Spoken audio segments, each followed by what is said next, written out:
সন্ত ৰামপাল গুৰু মহাৰাজ হৈছে এনে এজন মহাপুৰুষ যিজনে নিজৰ সত্য ভক্তি, তত্ত্বজ্ঞান, কৰোণা আৰু সেৱাৰ বলত সমাজত এক নতুন আদৰ্শ বলবৎ কৰিছে। সন্ত ৰামপাল গুৰু মহাৰাজৰ নেতৃত্বত তেওঁৰ সকলো সৎলোক আশ্ৰমে কৰা বিস্ময়কৰ সমাজ কল্যাণমূলক কামে সমাজখনক সোণালী ভৱিষ্যতৰ এক নতুন আশা দেখুৱাইছে। সন্ত ৰামপাল গুৰু মহাৰাজৰ পৰা নাম দীক্ষা গ্ৰহণ কৰাৰ পিছত লাখ লাখ লোকৰ কৰ্কট ৰোগ, এইডছ আদি দুৰাৰোগ্য ৰোগ নিৰাময় হ'ল। সন্তজনাৰ জ্ঞানৰ পৰা অনুপ্ৰাণিত হৈ তেওঁৰ অনুগামীসকলে লাখ লাখ ইউনিট ৰক্তদান কৰে। সন্তজনাই লাখ লাখ ভগ্নী কন্যাৰ যৌতুকমুক্ত বিয়াৰ আয়োজন কৰালে। সন্তজনাই লাখ লাখ মানুহক ড্ৰাগছ আসক্তিৰ পৰা মুক্ত কৰিলে। কোটি কোটি ধ্বংসপ্ৰাপ্ত পৰিয়াল শান্তিত লাগিল। সন্তজনাৰ আশ্ৰমত সমাৱেশৰ সময়ত বিনামূলীয়া চকুৰ চিকিৎসা আৰু দন্ত চিকিৎসাৰ ব্যৱস্থা কৰা হয়। সন্ত ৰামপাল গুৰু মহাৰাজৰ দ্বাৰা পৰিৱেশ সুৰক্ষাৰ উদ্দেশ্যে সময়ে সময়ে বৃহৎ পৰিসৰত বৃক্ষৰোপণ কৰা হয়। সন্তজনাই আৰ্তজনক তাৎক্ষণিক সকাহ দিবলৈ এম্বুলেন্স সেৱা আৰম্ভ কৰিছিল। সন্তজনাই তেওঁৰ অনুগামীসকলক তেওঁলোকৰ শৰীৰ দান কৰিবলৈ অনুপ্ৰাণিত কৰে, যাতে মানৱতাৰ সেৱা আৰু চিকিৎসা ক্ষেত্ৰত উন্নতি কৰিব পৰা যায়। সন্ত ৰামপাল গুৰু মহাৰাজৰ সকলো আশ্ৰমত প্ৰতিদিনে বিনামূলীয়া ধৰ্মভোজৰ আয়োজন কৰা হয়, য'ত প্ৰতিবাৰেই প্ৰতিটো জাতি, প্ৰতিটো ধৰ্মৰ মানুহে একেলগে বহি ভোজন কৰে।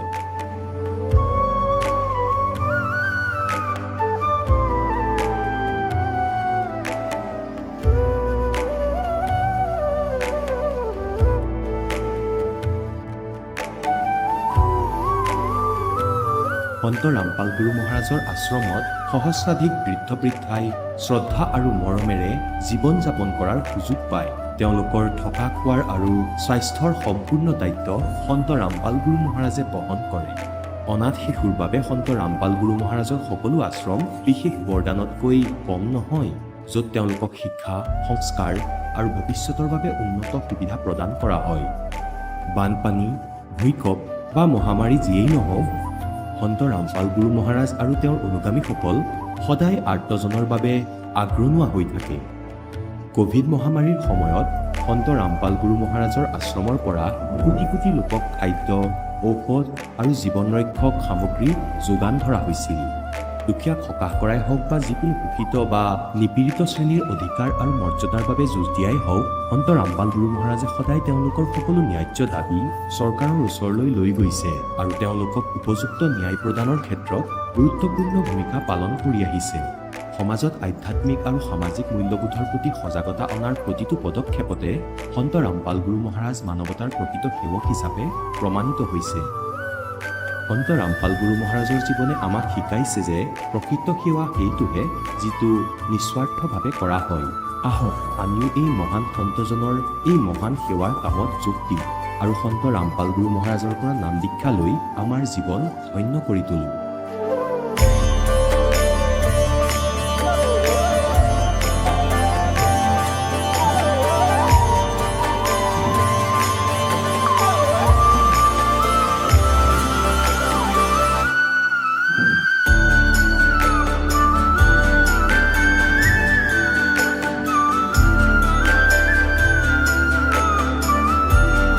আপোনালোকক পৰিয়ালৰ সৈতে সৎলোক আশ্ৰমলৈ আন্তৰিকতাৰে আমন্ত্ৰণ জনোৱা হয়।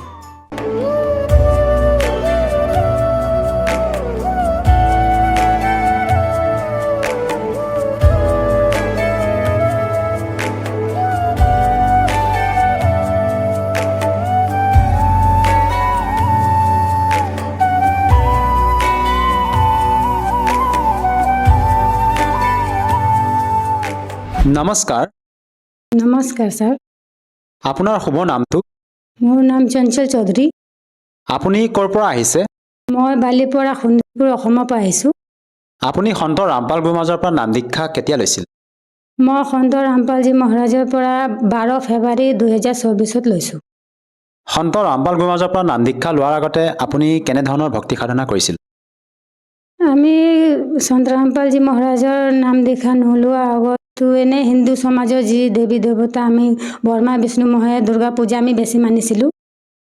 আৰু সেই সাধনা আপুনি কেনেধৰণে কৰিছিল অলপ বুজাই কওকচোন। দুৰ্গা পূজাততো 10 দিন আমি ফাষ্টিং কৰোঁ, তাৰপিছত কলহ মানে কৰি পেলাই পূজা চূজা কৰোঁ, ঢেৰ মানিছিলোঁ তাত, সেইটো ডাঙৰ।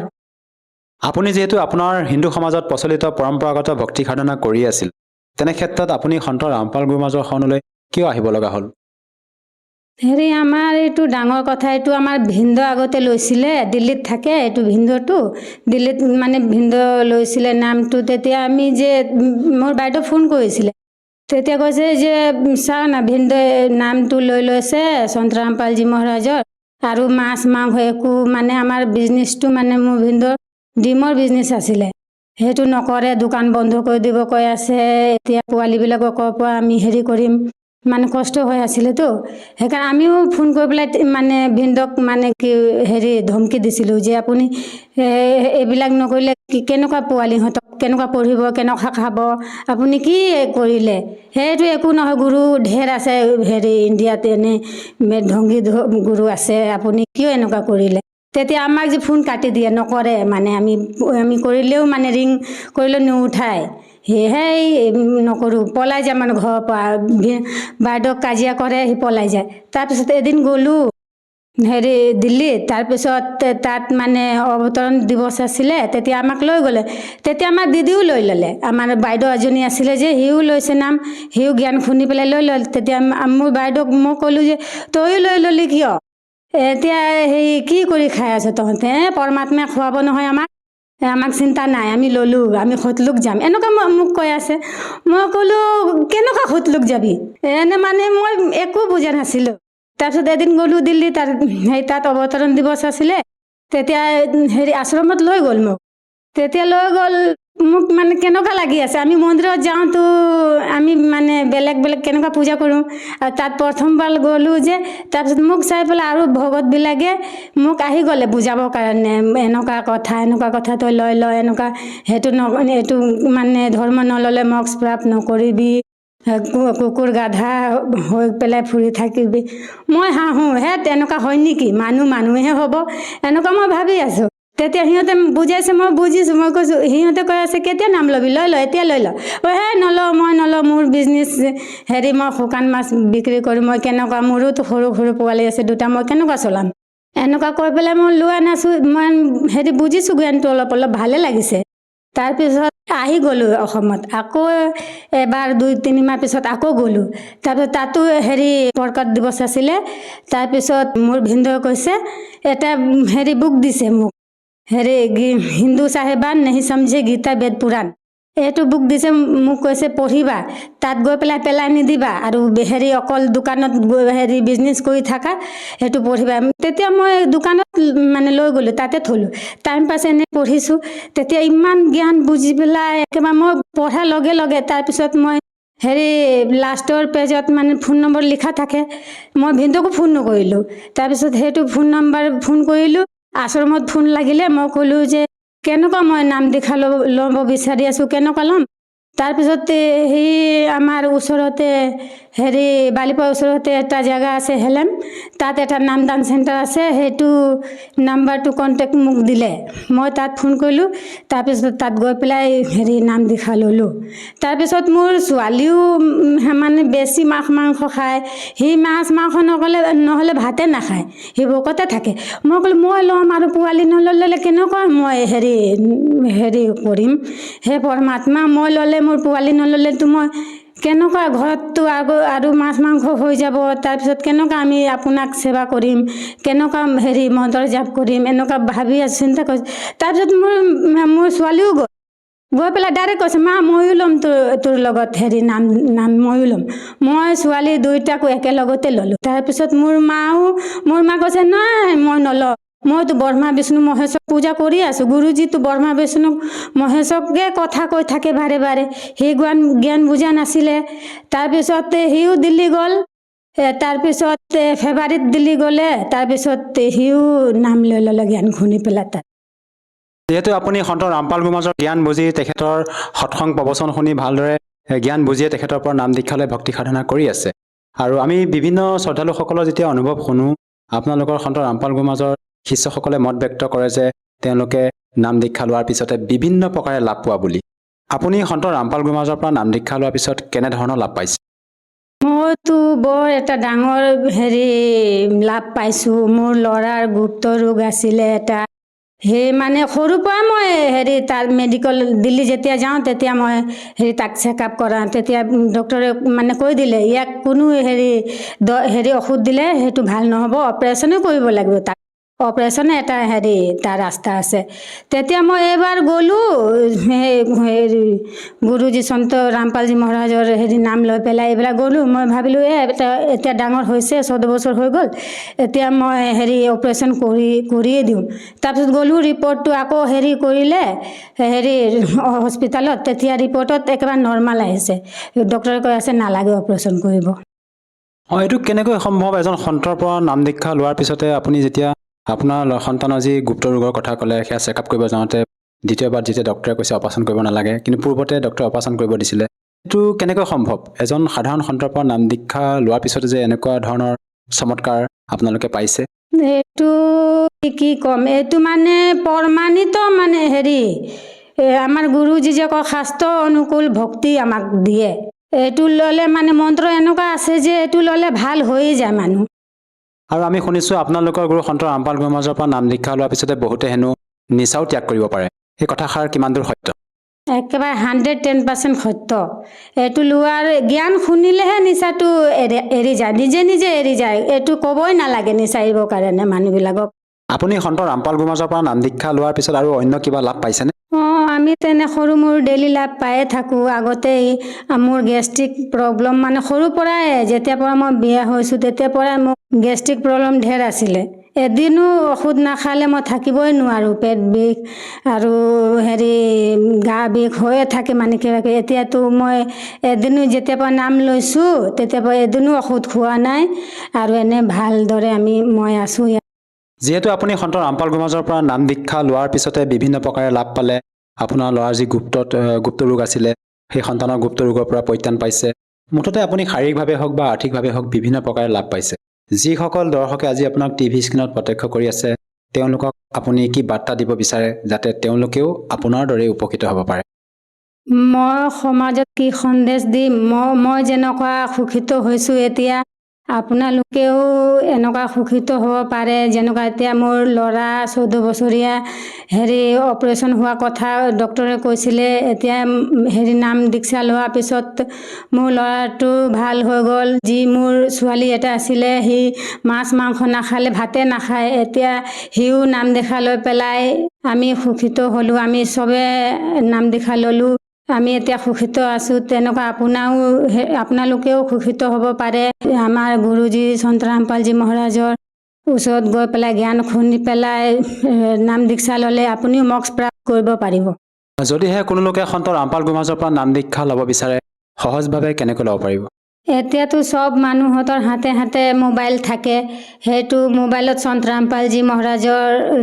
ৰামপালজী মহাৰাজ লিখিলে, চাৰ্চ কৰিলে মোবাইলত আহি যায়। সৎসংগৰ তলত কণ্টেক্ট নাম্বাৰ থাকে। এইটো নাম্বাৰ যোগাযোগ কৰি পেলাই আপুনি নাম দীক্ষা ল'ব পাৰিব। ধন্যবাদ থাকিল। এতিয়া জগতগুৰু তত্ত্বদৰ্শী সন্ত ৰামপাল গুৰু মহাৰাজৰ সৎসংগৰ মাধ্যমেৰে সেই অদ্বিতীয় আধ্যাত্মিক জ্ঞানৰ বিষয়ে জানি লওঁ, যাৰ মাধ্যমেৰে আপোনালোকেও প্ৰাপ্ত কৰিব পাৰিব এনেকুৱা আধ্যাত্মিক, মানসিক আৰু ভৌতিক সুখ যি এতিয়ালৈকে কেৱল আপোনালোকে মীৰাবাই, ধ্ৰুৱ, প্ৰহ্লাদ আদি কেইজনমান ভক্তৰ জীৱন কথাতহে শুনিছে।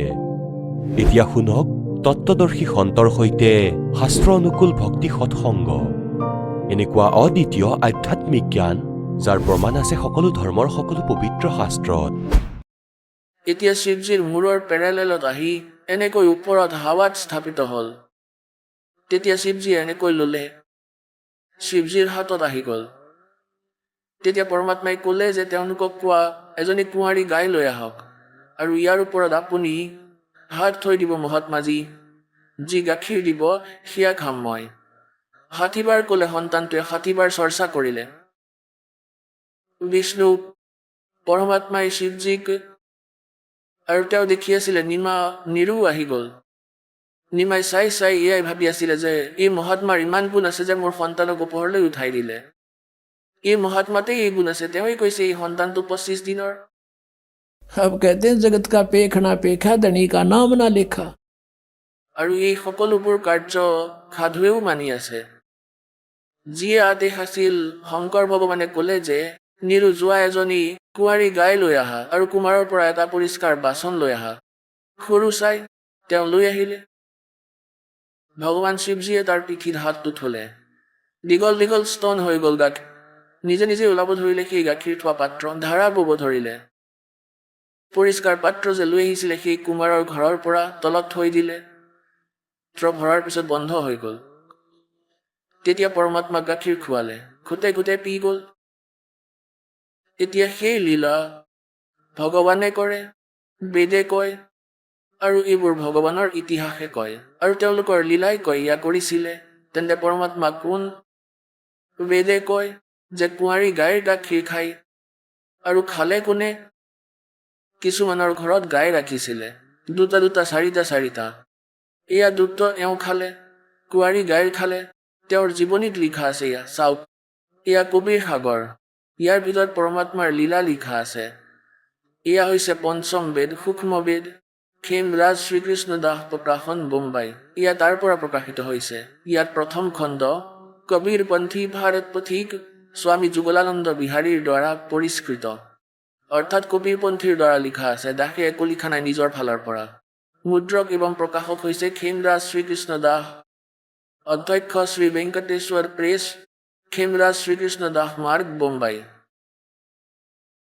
এতিয়া ইয়াত লিখা আছে জ্ঞান সাগৰত। এয়া চাব জ্ঞান সাগৰৰ ৭৪ পৃষ্ঠাত। এয়া হৈছে ৭৪ পৃষ্ঠা। ইয়াত কোৱা হয়, सुन जुल्हा बन भयो आनंदा, जिमी चकोर पायो निश्चंदा। যেনেকৈ ৰাতি চকুৱা পক্ষীয়ে চন্দ্ৰ দেখিলে কোৱা হয় যে এনেকুৱা সন্তান পালো যে ইমান সুখী হলো। ले सुत चले हर्ष मन कीना, तासो पुन अस बोल ही दीना। सुत काशी को ले चले लोग देखते आम, अन पानी बख्शे नहीं जुल्हा शोक जनाव। এতিয়া একো খোৱা নাই, সন্তানটো লৈ আহিলে। तब जुल्हा मन कीन तिवाना, रामानंद सो कही उत्पाना। যেনেকৈ কোনো বালক অসুস্থ হৈ গলে সাধু সন্তৰ ওচৰলৈ গৈ সোধে যে মোৰ সন্তানে গাখীৰ খোৱা নাই, কাৰণ কোৱা ভগৱান মহাৰাজজী। तो मैं सुत पायो बड़ा गुणवंता, कारण कौन बखे नहीं संता। ৰামানন্দজী ক'লে যে হে মহাৰাজজী,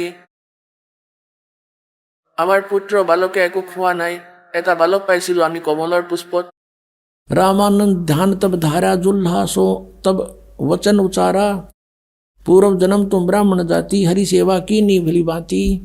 कुछ तुम सेवा हरि की चूकाता, तो भय जुल्ह का रूपा। प्रीति प्रभु गई तो लीना, ताते उद्धान में सुत तो दीना। তোমাৰ প্ৰাৰ্থনা শুনি ভগৱানে তোমাক এটা পুত্ৰ দিলে জংঘলত।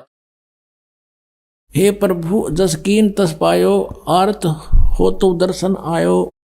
এতিয়া নিৰুৱে ক'লে যে মোৰ লগত যি হ'ল সেয়া আৰু দুখৰহে হ'ল। सो कहिए उपाय गुसाई, बालक अक्षु दावंत कुछ खाई। ভোকাতৰ শিশুক খোৱাৰ বাবে কিবা এটা ব্যৱস্থা কৰি দিয়া। रामानंद अस युक्ति उचारा, तुम सुत कोई ज्ञानी अवतारा।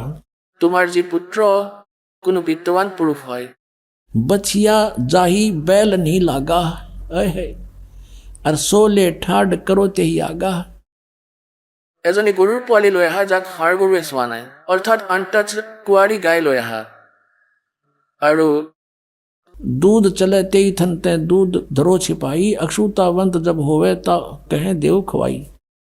अब जुल्हा एक बछिया ले आवा, और चलो दूत कोई मरम न पावा। चलो दूत जुल्हा हरसाना, राख छिपाई काहू नहीं जाना। এতিয়া ইয়াত যে কৈছে চলা দূত, এই দূত কোন হয়? এয়া ভগৱান শংকৰ আছিল। এতিয়া ইয়াৰ পুষ্টি পুণ্যাত্মাসকল কবিৰ সাগৰ, পৰমেশ্বৰৰ বিধান, পঞ্চম বেদ আৰু জীৱনী আছে ইয়াত।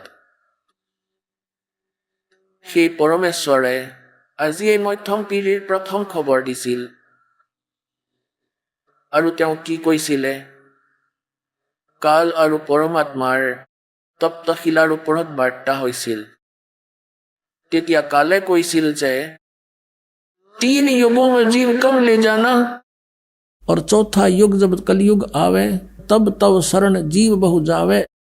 और ऐसा वचन हर मोय दीजे, तब गमन संसार ही कीजे। তেতিয়া পৰমাত্মাক কৈছিল যে তিনি যুগত জীৱ কম লৈ যাব।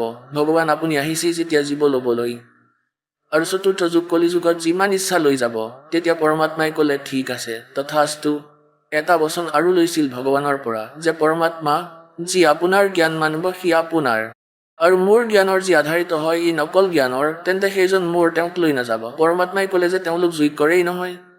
তেন্তে যেতিয়া পৰমাত্মাই সকলো স্বীকৃতি দি দিলে, যেতিয়া কালে কৈছিলে অৱশ্যেই যাওক তললৈ, আপোনাক কোনেও নামানিব, কলি যুগত এনেকুৱা কৰি দিম মই, নিৰ্পন্থ নিৰ্মজ বনাই দিম মই বহুতো, আৰু 12টা নকল পন্থ আপোনাৰ নামেৰেই, কবীৰ পন্থ, সতলোক, সৎসন্থ, और अनेक पंथ मचलाऊं, इस जीवों को भरमाऊं, और देवल देव मंदिर पुजवाऊं, और या विद जीवों को भरमाऊं। जीव न माने कहा तुम्हारा, और बेसिक जातु ज्ञानी संसारा। পিছত জীৱই আপোনাৰ কথা নামানিব। এতিয়া 12 পন্থ চলাই দিম কবিৰ পন্থী, আৰু আছে এনেকুৱা নকল 12 পন্থ পোৱা যায়, আৰু পন্থ বহুত চলাম। এই ৰাধা স্বামী পন্থ আৰু অনেক পন্থ, এইবোৰ সকলো কালৰ প্ৰেৰণাৰে চলোৱা পন্থ। এতিয়া এওঁলোকৰে অলপ আৰু এটা কনচেপ্ট ক্লিয়াৰ কৰি দিওঁ যে যি এই কবিৰ সাগৰত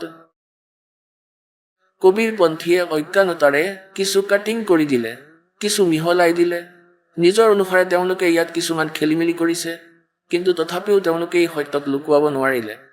এই মালিকজনে জানিছিল যে 600 বছৰত কিবাটো ভুল কৰাই দিব কালে, কালৰ দূত কবিৰ পন্থীও হ'ব। আকৌ তাৰে পূৰ্ণতাৰ বাবে কৈছিলেই সেই সময়তে যে যি 12 নম্বৰ পন্থী হ'ব গৰীব দাসজীৰ, তাত মোৰ তেওঁৰ দ্বাৰা, কিয়নো পন্থ চলিব পৰমাত্মাৰ। যেনেকৈ পন্থ চলিছিল, তেওঁতো গৈছিল কাৰণ তেওঁলোকৰ কাষত পুণ্যাত্মা আছিল, কিন্তু আগলৈ ইয়াত কালৰ দূত সোমাই গ'ল। এতিয়া 12 নম্বৰ পন্থ যি গৰীব দাসজীৰ হ'ব, সেই তাতেই মোৰ মহিমাৰ বাণী আকৌ প্ৰকাশিত হ'ব। আৰু যিবোৰ মিহলাই দিয়া হৈছিল বা কোনো যিখিনি কাটিং কৰি নিজৰ মতে লিখি দিয়া হৈছিল কিছু স্থানত, সকলোতে নহয়, তেন্তে ইয়াৰ পূৰ্ণতা সেই বাণীৰ পৰাই হ'ব যি গৰীব দাসজীয়ে ক'ব। আৰু এতিয়া সেইটোৱে হয়। আগতে এয়া দেখুৱাই দিওঁ যে 12টা পন্থ কোনটো কোনটো হয়। এতিয়া চাব, এয়া সেয়াই কবিৰ সাগৰ, এইটো চাব কবিৰ বাণী। এটা অধ্যায় আছে কবিৰ বাণী, আৰু এয়া 136 নম্বৰ পৃষ্ঠাত আছে। এতিয়া তললৈ চাওক। द्वादश पंथ चलो सो भेद, यानी द्वादश पंथ काल फुरमाना, और भूले जीव न जाए ठिकाना है। इन 12 पंथों में काल का फुरमान, काल का आदेश, उसका ज्ञान भरा रहेगा। और इन 12 पंथों में जो नाम ले रखा है कबीर पंथों में, ये कभी ठिकाने नहीं जा सकते। ताते आगम कह हम राखा, वन समारा चूड़ामणि शाखा। यहाँ ठीक लिखा कि वन समारा चूड़ामणि शाखा। प्रथम जग में जागू बरमावे, और दूसरा सुरत गोपाल, तीसरा मूल निरंजन, चौथा टकसार पंथ, पांचवा बीजक पंथ, और छठा ये सतनामी पंथ, और सातवां ये जीवा पंथ, ये राम कबीर पंथ। এনেকুৱা এয়া 12টা পন্থ আছে। ইয়াত তেওঁলোকে এটা ভুল কৰি দিলে, ইয়াত তেওঁলোকে চূড়ামণি লগাই দিলে। ইয়াত চূড়ামণি বংশৰ পৰা উলিয়াই দিছিল। এইটো প্ৰথম বংশ লিখিব লাগিছিলে, প্ৰথম বংশ চূড়ামণি, আৰু আগত শাখা। এতিয়া ইয়াত ভেদ চলিব। এয়া হৈছে কবিৰ চৰিত্ৰবোধ, আৰু ইয়াৰ এই 1870 পৃষ্ঠাত আছে।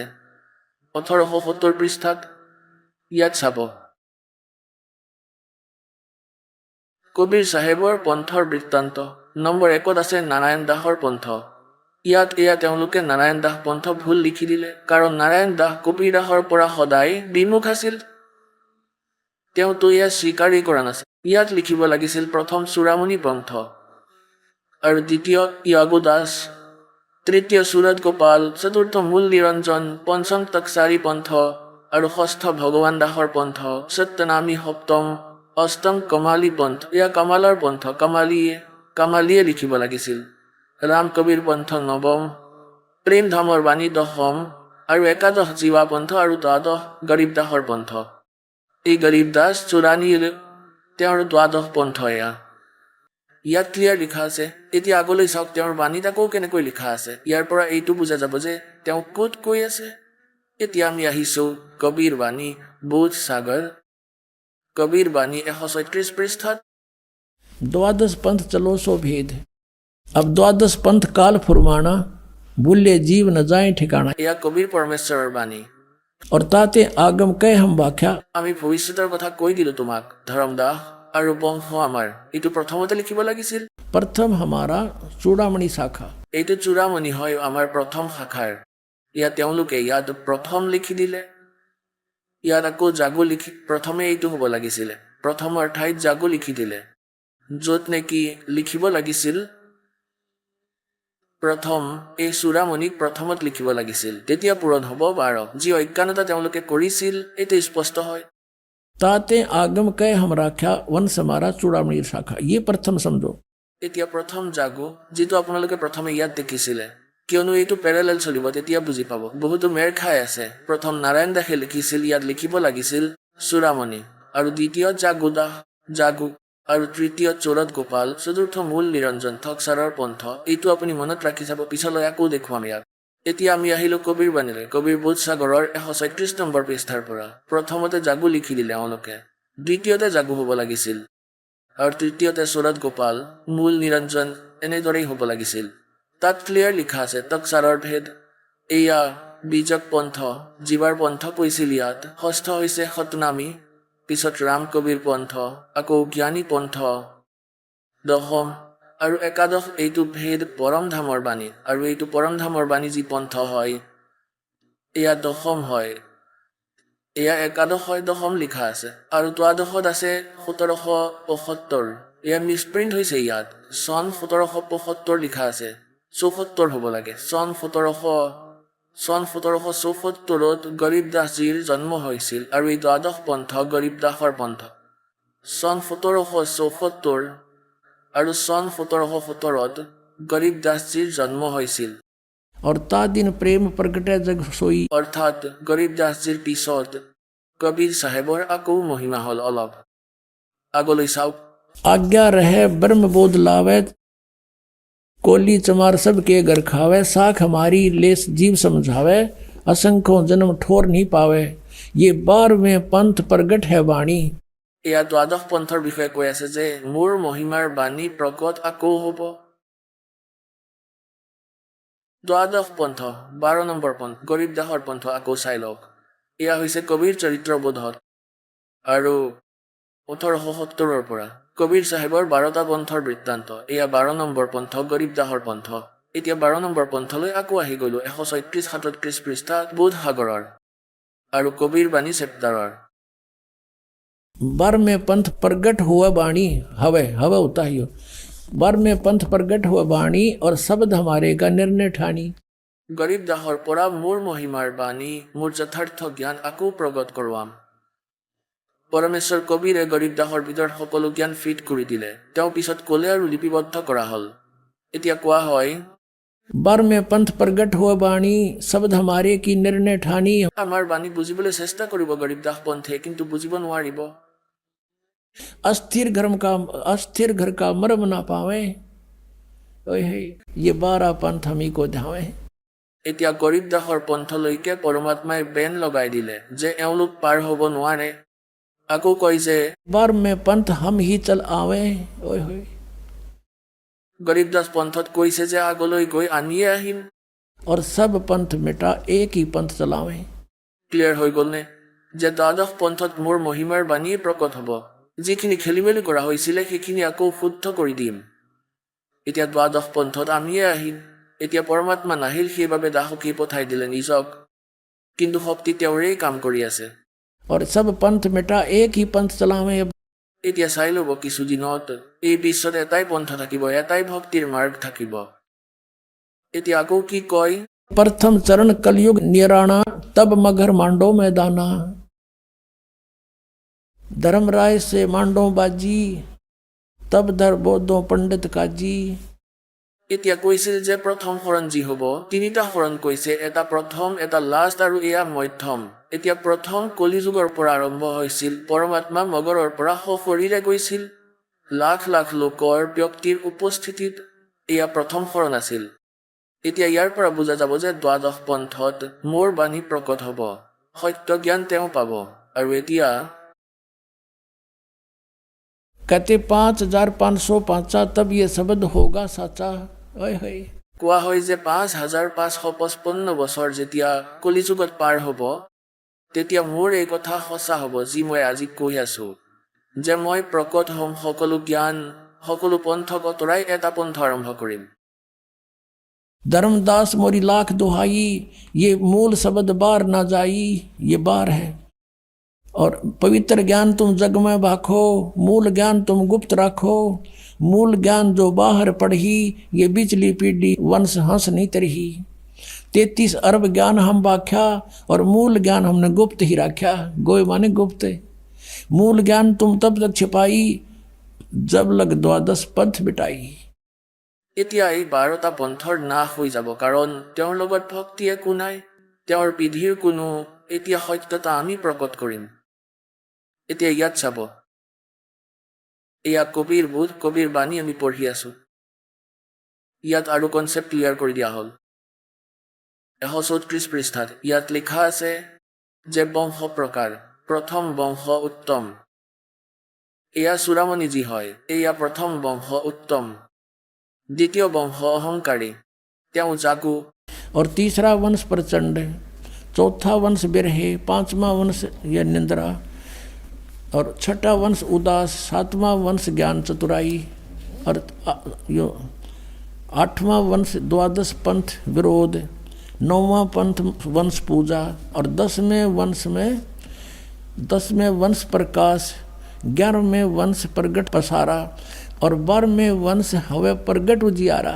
দ্বাদশত গৰীব দাসৰ দ্বাদশ পন্থ, এওঁৰ দ্বাৰা মোৰ বাণীৰ দ্বাদশ বংশত প্ৰগট হৈ উজিয়াৰা। মোৰ বাণীৰ মানে অৰ্থাৎ মোৰ মহিমাৰ আকৌ উজাগৰণ হ'ব। और 13वें वंश मिटे सकल अंधियारा। এই দাস হৈছে ত্ৰয়োদশ বংশৰ পৰম পিতাৰ। কোৱা হয় সকলো অন্ধকাৰ নাইকিয়া হ'ব, এনেকুৱা ধ্যান দিব তেওঁ, সকলো ফালৰ পৰা ঠিক হৈ যাব। 13वें वंश मिटे सकल अंधियारा, एती दगा काल की समाई, तत बिंदु की टेक रह जाई। কালৰ ইমান প্ৰকোপ হ'ব, তথাপিও তত্ত্ব জ্ঞান এই সৎগ্ৰন্থবোৰত ক'ৰবাত নহয় ক'ৰবাত লুকাই ৰৈ যাব। এতিয়া আপোনালোকক যি কাৰণে সকলো প্ৰকৰণ দিছিল, যেনেকৈ আপোনালোকক ঋগ্বেদ মণ্ডল নম্বৰ 9, সুক্ত নম্বৰ 1 মন্ত্ৰ নম্বৰ 8-9 স্পষ্ট দেখিলে যে সেই পৰমেশ্বৰক উগ্ৰ গতিয়ে প্ৰেৰণা কৰে, আৰু সেই পৰমাত্মাক এক সুন্দৰ শৰীৰ প্ৰাপ্ত হৈছিল, এক ধুনীয়া শৰীৰ। আৰু তেওঁৰ 3 প্ৰকাৰৰ শৰীৰ আছে, আৰু তেওঁৰ 3টা প্ৰকাৰৰ শৰীৰৰ যি লীলা কৰে, তাৰে ভিতৰত এটাত শিশুৰ ৰূপ ধাৰণ কৰি আহে। তেতিয়া কুমাৰী গাইৰ পৰা গাখীৰ খায়। এতিয়া যেনেকৈ কবিৰ সাগৰত লিখা আছিল, তেতিয়া ইয়াত কাৰেকশ্যন কৰাসকলে তেওঁলোকে ভাবিলে যে ৰামানন্দৰ লগতেই জুৰি দিলে। তেওঁলোকে কৈ দিলে যে কুমাৰী গাইৰ গাখীৰ খাব, আৰু আগত লিখি ৰখা সেই গাখীৰ শব্দটো আঁতৰি গ'ল, গাখীৰৰ প্ৰকৰণটো কাটি দিলে। তথাপিও মালিকৰ দয়াত এই 2টা পন্থ ৰৈ গ'ল। এতিয়া গৰীব দাসজীয়ে নিৰ্ণয় কৰিছে, এতিয়া মই পঢ়ি শুনাই আছো আপোনালোকক। এতিয়া পৰমাত্মাই যি কৈছিলে যে মোৰ বাণী প্ৰকট হ'ব দ্বাদশ পন্থত, মানে গৰীব দাসৰ পন্থত, কিন্তু গৰীব দাসৰ বাণীও গৰীব দাসৰ পন্থ বা তেওঁলোকৰ আগৰ কোনোৱে বুজি পোৱাত সক্ষম নহ'ব। তেওঁলোকে মোৰ বাণীৰ নিৰ্ণয় কৰাৰ চেষ্টা কৰিব, কিন্তু এওঁলোকৰ জ্ঞান নহ'ব। और ये 12 पंथ हमी को जावे, अस्थिर घर का मरम नहीं पावे, असंग जन्म ये ठोर नहीं पावे।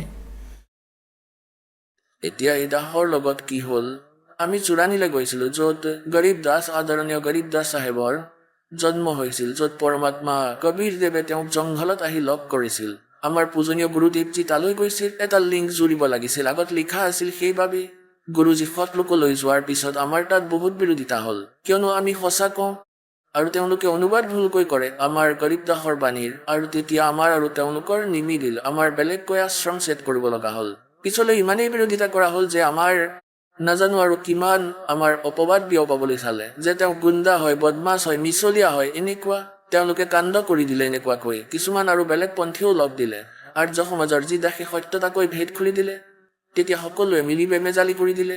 কিন্তু ভগৱানৰ লগ যাৰ লগত আছে তেওঁৰ কোনেও একো বেয়া কৰিব নোৱাৰে। আগতকৈ 1000 গুণ আগবাঢ়ি গ'ল আমাৰ পন্থ। সমগ্ৰ বিশ্বত গুচি গ'ল আমাৰ এই পৰমাত্মাৰ জ্ঞান, কাৰণ এয়া পৰমাত্মাই আৰম্ভ কৰিছে। আৰু ইয়াত যিয়ে বাধা দিয়ে ভগৱানৰ মাৰ্গত, তেওঁলোক অন্ধগাধ হয়।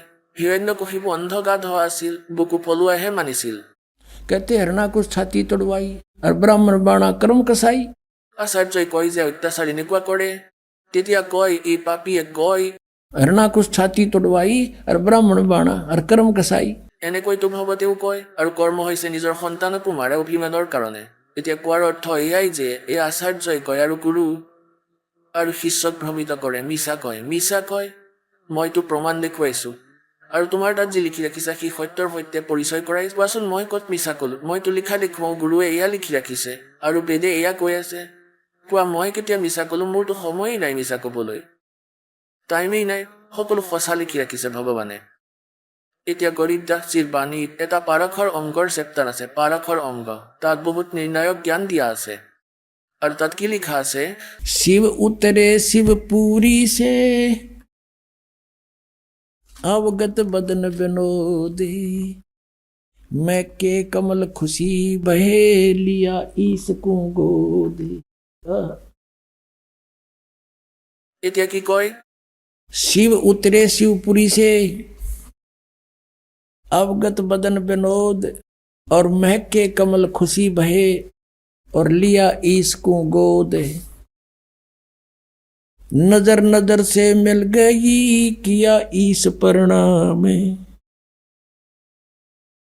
এতিয়া গৰীব দাসজীয়ে পূৰ্তি কৰিলে যে যি দুধ আহি গ'ল দুধ গুচি গ'ল, আকৌ সুখী হ'ল, এনেই এইবোৰ কৈ আছিলে।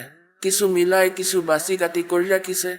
তেওঁ ভাবিলে যে কি এনেকুৱা কি হৈ গ'ল, কিন্তু সঁচাটো এইটো আছিল যি গৰীব দাসজীয়ে কৈছিল। যেনেকৈ আদৰণীয় তুলসীদাস চাহেবজীয়ে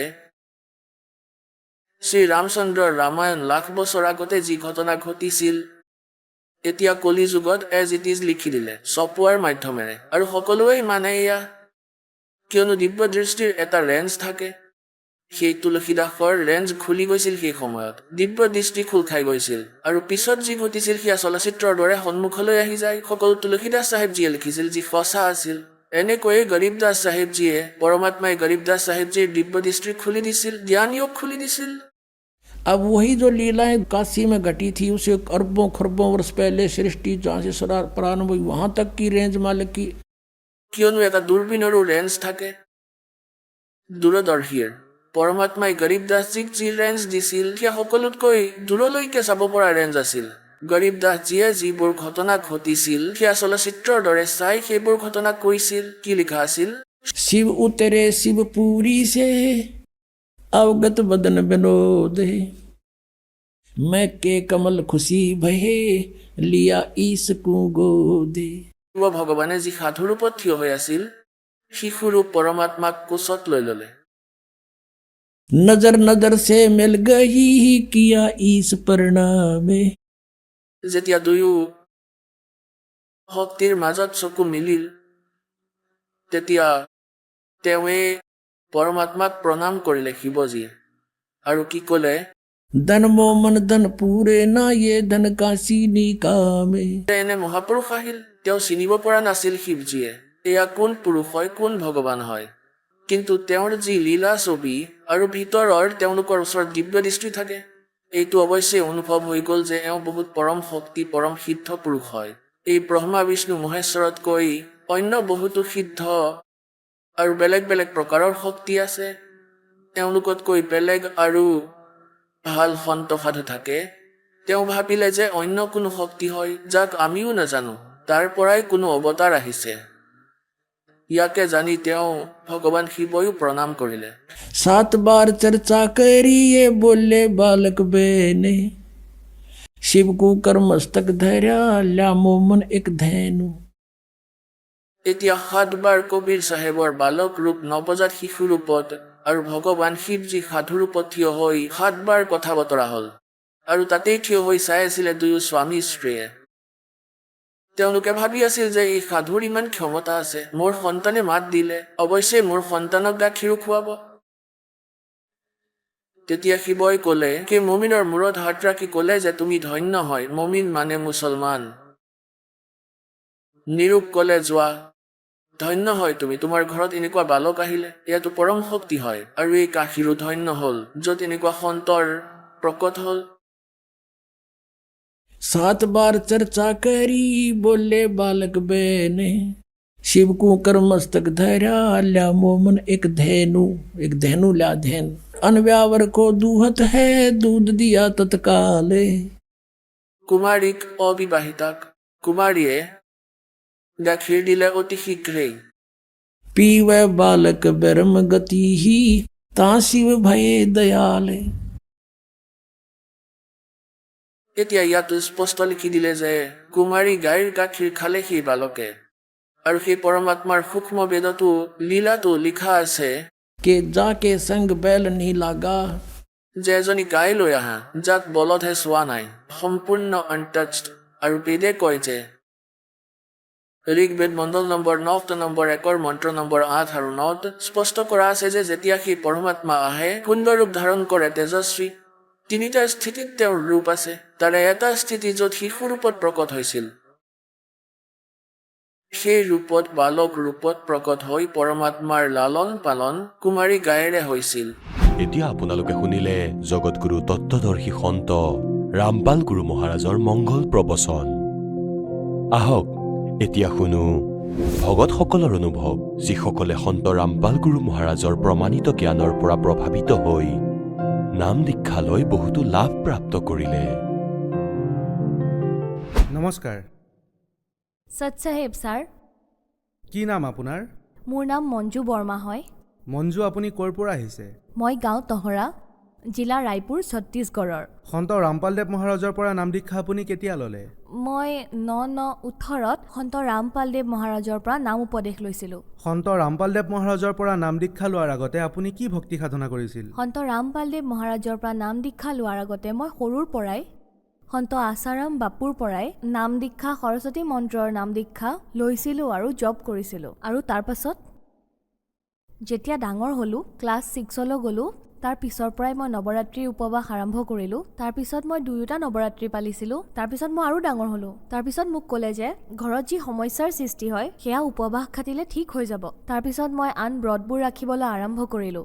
তাৰপিছত মোক কোনোবা এজন মহাৰাজে ক'লে, যদি তুমি 12 মাহেই আঘানৰ উপবাস ৰাখা তেতিয়া বৃহস্পতি ভগৱানে সকলো ঠিক কৰি দিয়ে। তাৰপিছত মই বৃহস্পতিবাৰৰ ব্ৰত ৰখা আৰম্ভ কৰি দিছিলোঁ। ছাৰ, তাৰ পাছত কি বুলি কয়, মোৰ বিয়া হ'ল আৰু মোৰ বিয়াও গায়ত্ৰীৰ লগত জড়িত পৰিয়ালৰ লগত হ'ল। গতিকে গাঁৱত আমাৰ গায়ত্ৰী পৰিয়ালৰ যি যজ্ঞ হয় সেয়া 108 কোণ দি এনেকুৱা কিবা যজ্ঞ হয়। তাত মই যজ্ঞত যাবলৈ ল'লোঁ। তাতো মই গায়ত্ৰী মন্ত্ৰৰ পৰা নাম লৈছিলোঁ। তাৰপিছত মই তাত পূজা ভক্তি কৰিবলৈ আৰম্ভ কৰিছিলোঁ। আৰু মোৰ ভক্তি এনেকুৱা আছিল ছাৰ যে যেতিয়ালৈকে মই দুৰ্গা চালিচাৰ পাঠ নকৰিছিলোঁ তেতিয়ালৈকে মোৰ টোপনি নাহিছিল। যেতিয়া মই দুৰ্গা চালিচাৰ পাঠ কৰিছিলোঁ তেতিয়াহে মোৰ টোপনি আহিছিলে। তেন্তে কি কাৰণে আপুনি সন্ত ৰামপালদেৱ মহাৰাজৰ শৰণলৈ আহিল? সন্ত ৰামপালদেৱ মহাৰাজৰ জীৱনৰ সুগম পথ কিতাপখন বহুত ভাল ছাৰ। সেইখন মই এদিনতে পঢ়ি পেলালোঁ। সেইখন পঢ়াৰ পিছত মোৰ মনত যি ল'ৰা ছোৱালীৰ ভেদাভেদ আছিল একেবাৰে আঁতৰি গ'ল। তাৰপিছত ছাৰ কি বুলি কয়, মোৰ যে দ্বিতীয়টো সন্তান হৈছিলে তাৰ গা এমাহলৈকেহে ভালে আছিলে। মাত্ৰ এমাহ হোৱাৰ লগে লগে তাই গা বেয়া হোৱা আৰম্ভ হ'ল ছাৰ। গতিকে আমি ৰায়পুৰৰ প্ৰাগ হস্পিটেলত এডমিট কৰালোঁ ছাৰ। সৰু ল'ৰা ছোৱালীক যে মূৰতে থপথপাই দিয়ে সেয়া ভিতৰলৈ বহি গৈছিলে। তেতিয়া আমি লগালগ হস্পিটেললৈ লৈ গ'লোঁ। তেতিয়া ডক্টৰে ক'লে যে মাৰিব খুজিছা নেকি, আনাত ইমান দেৰি কৰিলা, বহুত বেয়া অৱস্থা হৈ গৈছে, এতিয়া এই ৰিপৰ্ট ইত্যাদি উলিয়াব লাগিব, এক্সৰে ইত্যাদি কৰাব লাগিব। তাৰপিছত ছোৱালীজনীৰ এক্সৰে কৰালোঁ ছাৰ। এক্সৰেখন দেখুৱাৰ পাছত ডক্টৰে ক'লে যে তাইৰ বুকুত কফ জমা হোৱা আৰম্ভ হৈছে, তাইৰ নিমুনিয়া হৈ গৈছে। এতিয়া ঔষধ পাতি যেতিয়ালৈকে তাইৰ 7 বছৰ হৈ নাযায় তেতিয়ালৈকে প্ৰত্যেক 15 দিনত 700 টকাৰ ইনজেকশ্যন এটা আহে, সেই ইনজেকশ্যনটো দিব লাগিব। তেতিয়া আমাৰ বহুত চিন্তা হৈ গৈছিলে ছাৰ। নাতো আমাৰ ওচৰত ঘৰ আছে না কিবা আছে, আমাৰ ওচৰত খেতি পথাৰো নাই, কিবাকে আমি জীৱন যাপন কৰি আছোঁ, এতিয়া কেনেকৈ কৰিম? তথাপিও আমি কৰি আছিলোঁ ছাৰ, ইনজেকশ্যন ইত্যাদি।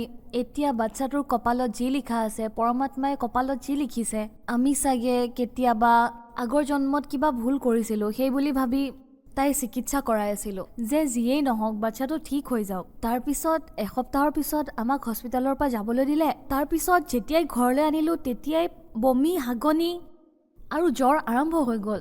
কেৱল এদিনেই ঠিকে আছিলে। তাৰপিছত আমি একতা হস্পিটেল ৰায়পুৰত ভৰ্তি কৰালোঁ ছাৰ।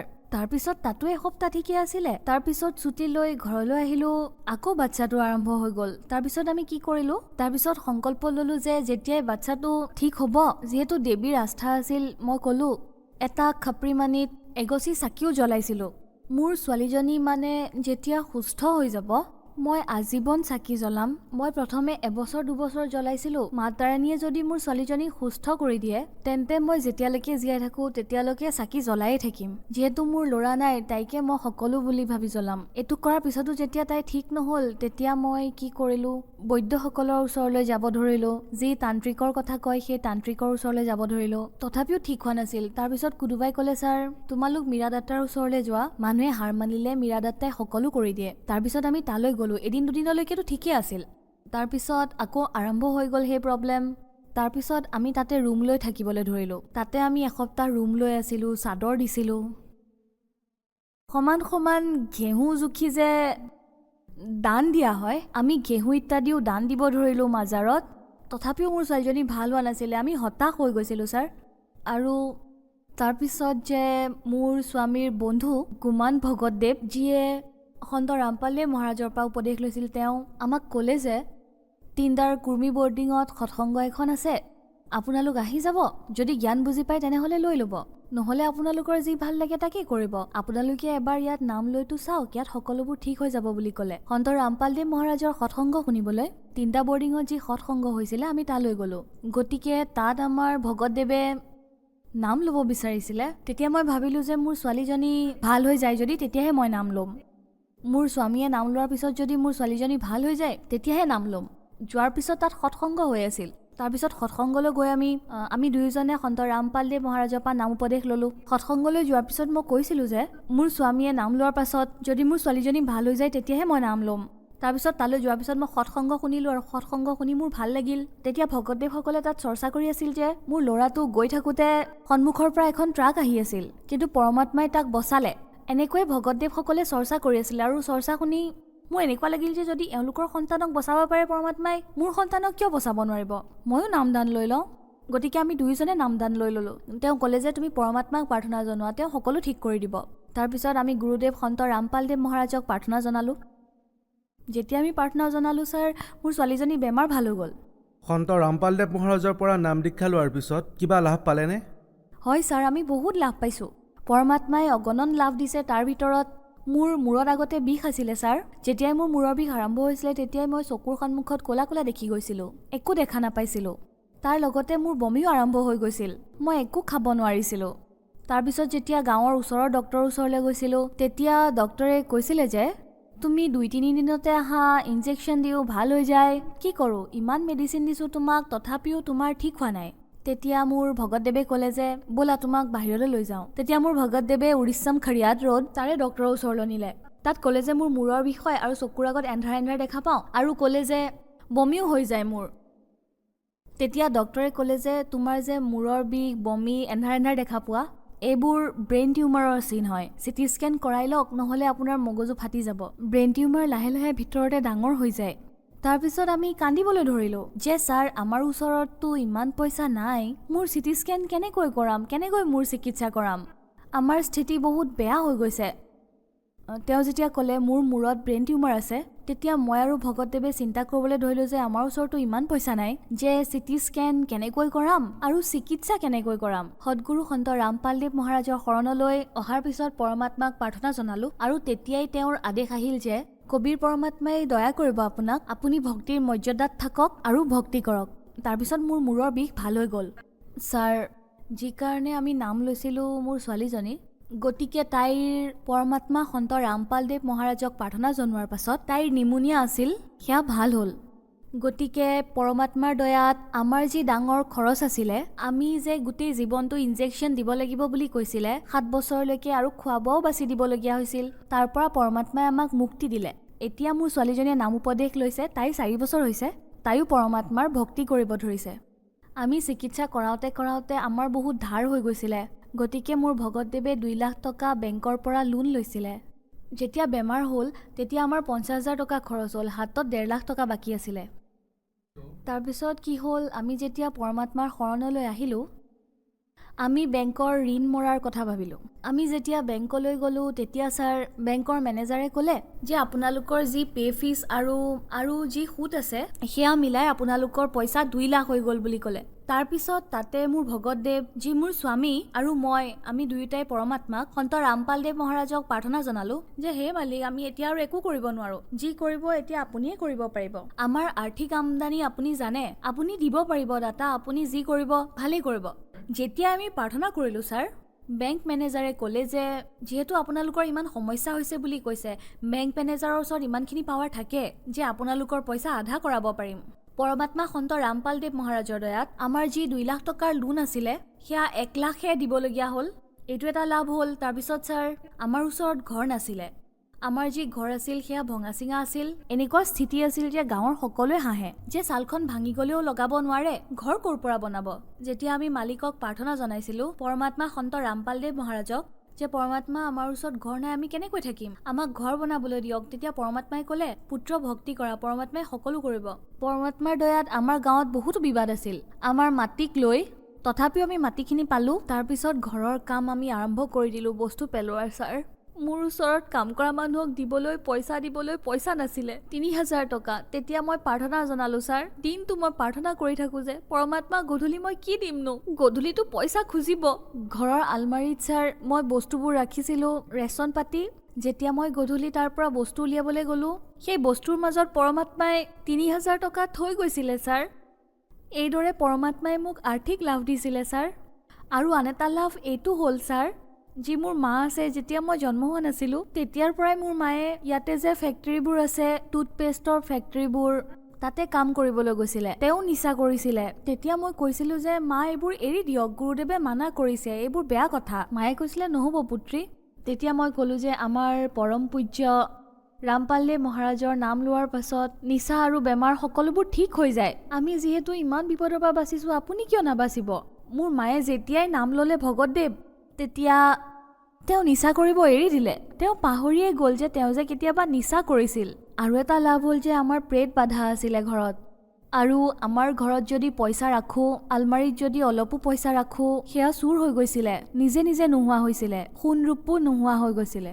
তান্ত্ৰিকৰ ওচৰলৈ যাওঁতে তেওঁলোকে কৈছিলে যে আপোনালোকৰ ঘৰত বীৰা এৰি দিছে, তাইকো আপোনাৰ দৰে দেখি। যেতিয়াই তুমি তান্ত্ৰিকৰ ওচৰলৈ যাবলৈ ওলাই যোৱা তেতিয়া তোমাৰ শাহুমাই তোমাকে দেখে। সেইবাবে আমাৰ ঘৰত শাহু বোৱাৰীৰ মাজত বহুত কাজিয়া আছিলে। শাহুমাই কৈছিলে যে পইচা আৰু গহনা তুমি চুৰ কৰিছা। মই তেতিয়া কৈছিলোঁ যে ছাৰ, এজনী মহিলাৰ বাবে স্বামী আৰু সন্তানতকৈ মূল্যৱান একোৱে নাথাকে। মই নিজৰ ল'ৰা ছোৱালী আৰু স্বামীৰ কচম খাই কৈছোঁ, মোৰ স্বামী জীয়াই থাকিলে যিমান পইচা উপাৰ্জন কৰি আনে মোকে দিব, গতিকে মই চুৰ কৰিনো কি কৰিম। এই বুলি কৈ মই বহুত কান্দিছিলোঁ। সেইবাবে বহুত কাজিয়া হৈছিলে ঘৰত। তান্ত্ৰিকে কৈছিলে যে আপোনালোকে যেতিয়া কাজিয়া কৰে সেয়া আপোনালোকৰ ঘৰত যি প্ৰেত আছে তাৰ ভোজন, যেতিয়াই তুমি কাজিয়া কৰা সেয়া বাঢ়ি বাঢ়ি যায়। তেতিয়া তান্ত্ৰিকে ক'লে যে মই 10,000 ল'ম আৰু আপোনালোকৰ ঘৰৰ পৰা উলিয়াই দিম। তেতিয়া ক'লোঁ যে ঠিক আছে উলিয়াই দিয়ক।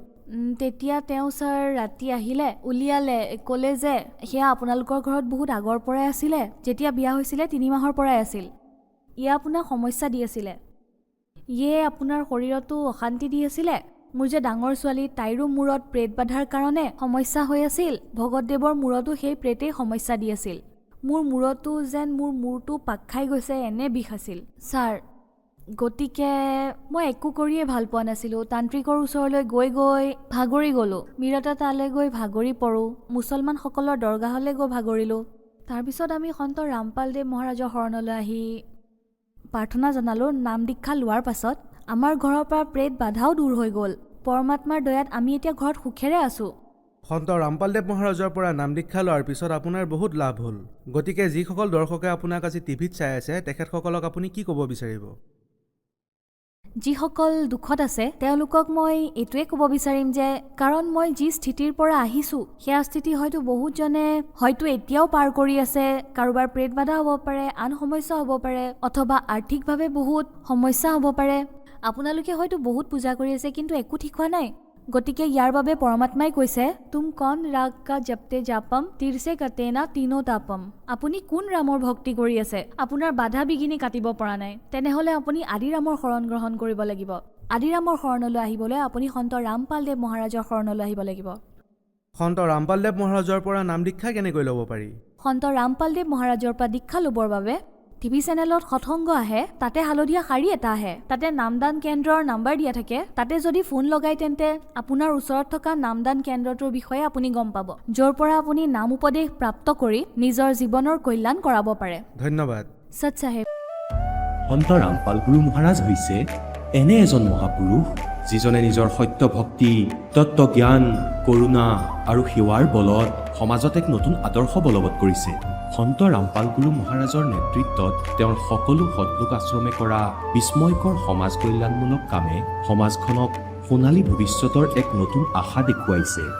সন্ত ৰামপাল গুৰু মহাৰাজৰ পৰা নাম দীক্ষা গ্ৰহণ কৰাৰ পিছত লাখ লাখ লোকৰ কৰ্কট ৰোগ, এইডছ আদি দুৰাৰোগ্য ৰোগ নিৰাময় হ'ল। সন্তজনাৰ জ্ঞানৰ পৰা অনুপ্ৰাণিত হৈ তেওঁৰ অনুগামীসকলে লাখ লাখ ইউনিট ৰক্তদান কৰে। সন্তজনাই লাখ লাখ ভগ্নী কন্যাৰ যৌতুকমুক্ত বিয়াৰ আয়োজন কৰালে। সন্তজনাই লাখ লাখ মানুহক ড্ৰাগছ আসক্তিৰ পৰা মুক্ত কৰিলে। কোটি কোটি ধ্বংসপ্ৰাপ্ত পৰিয়াল শান্তিত লাগিল। সন্তজনাৰ আশ্ৰমত সমাৱেশৰ সময়ত বিনামূলীয়া চকুৰ চিকিৎসা আৰু দন্ত চিকিৎসাৰ ব্যৱস্থা কৰা হয়।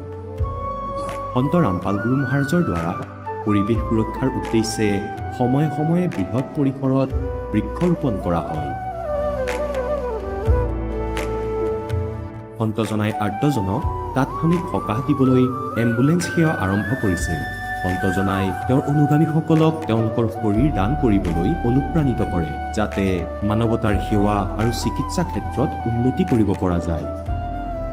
সন্ত ৰামপাল গুৰু মহাৰাজৰ সকলো আশ্ৰমত প্ৰতিদিনে বিনামূলীয়া ধৰ্মভোজৰ আয়োজন কৰা হয়, য'ত প্ৰতিবাৰেই প্ৰতিটো জাতি, প্ৰতিটো ধৰ্মৰ মানুহে একেলগে বহি ভোজন কৰে।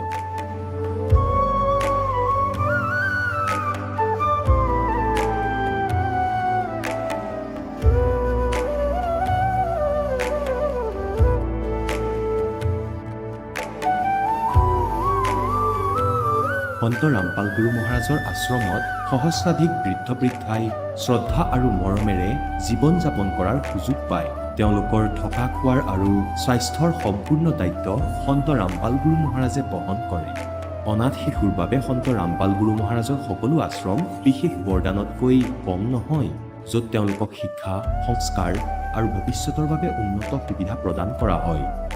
বানপানী, ভূঁইকঁপ বা মহামাৰী যিয়েই নহওক, সন্ত ৰামপাল গুৰু মহাৰাজ আৰু তেওঁৰ অনুগামীসকল সদায় আৰ্তজনৰ বাবে আগ্ৰনোৱা হৈ থাকে। কোভিড মহামাৰীৰ সময়ত সন্ত ৰামপাল গুৰু মহাৰাজৰ আশ্ৰমৰ পৰা কোটি কোটি লোকক খাদ্য, ঔষধ আৰু জীৱন ৰক্ষক সামগ্ৰী যোগান ধৰা হৈছিল। দুখীয়াক সকাহ কৰাই হওক বা যিকোনো শোষিত বা নিপীড়িত শ্ৰেণীৰ অধিকাৰ আৰু মৰ্যাদাৰ বাবে যুঁজ দিয়াই হওক, সন্ত ৰামপাল গুৰু মহাৰাজে সদায় তেওঁলোকৰ সকলো ন্যায্য দাবী চৰকাৰৰ ওচৰলৈ লৈ গৈছে আৰু তেওঁলোকক উপযুক্ত ন্যায় প্ৰদানৰ ক্ষেত্ৰত গুৰুত্বপূৰ্ণ ভূমিকা পালন কৰি আহিছে। সমাজত আধ্যাত্মিক আৰু সামাজিক মূল্যবোধৰ প্ৰতি সজাগতা অনাৰ প্ৰতিটো পদক্ষেপতে সন্ত ৰামপাল গুৰু মহাৰাজ মানৱতাৰ প্ৰকৃত সেৱক হিচাপে প্ৰমাণিত হৈছে। সন্ত ৰামপাল গুৰু মহাৰাজৰ জীৱনে আমাক শিকাইছে যে প্ৰকৃত সেৱা সেইটোহে যিটো নিস্বাৰ্থভাৱে কৰা হয়। আহক আমিও এই মহান সন্তজনৰ এই মহান সেৱাৰ কামত যোগ দিম আৰু সন্ত ৰামপাল গুৰু মহাৰাজৰ পৰা নাম দীক্ষা লৈ আমাৰ জীৱন ধন্য কৰি তোলোঁ।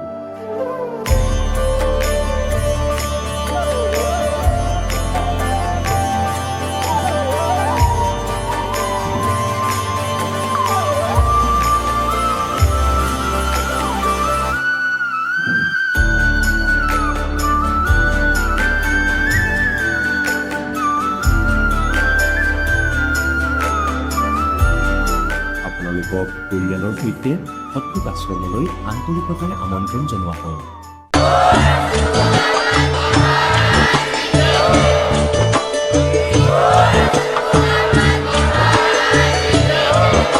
আপুনি শুনি আছিলে জগতগুৰু তত্ত্বদৰ্শী সন্ত ৰামপাল গুৰু মহাৰাজৰ মংগল প্ৰবচন। অধিক জানিবৰ বাবে ভিজিট কৰক www.jagatgururampalji.org। সন্ত ৰামপাল গুৰু মহাৰাজৰ শুভ আশীৰ্বাদত সমগ্ৰ বিশ্বতে 500তকৈ অধিক নাম দীক্ষা কেন্দ্ৰ আছে। য'ত সন্ত ৰামপাল গুৰু মহাৰাজৰ দ্বাৰা বিনামূলীয়াকৈ নাম দীক্ষা দি থকা হৈছে। আপোনাৰ ওচৰৰ নাম দীক্ষা কেন্দ্ৰৰ ঠিকনা জানিবলৈ সম্পৰ্ক কৰক 7082208528।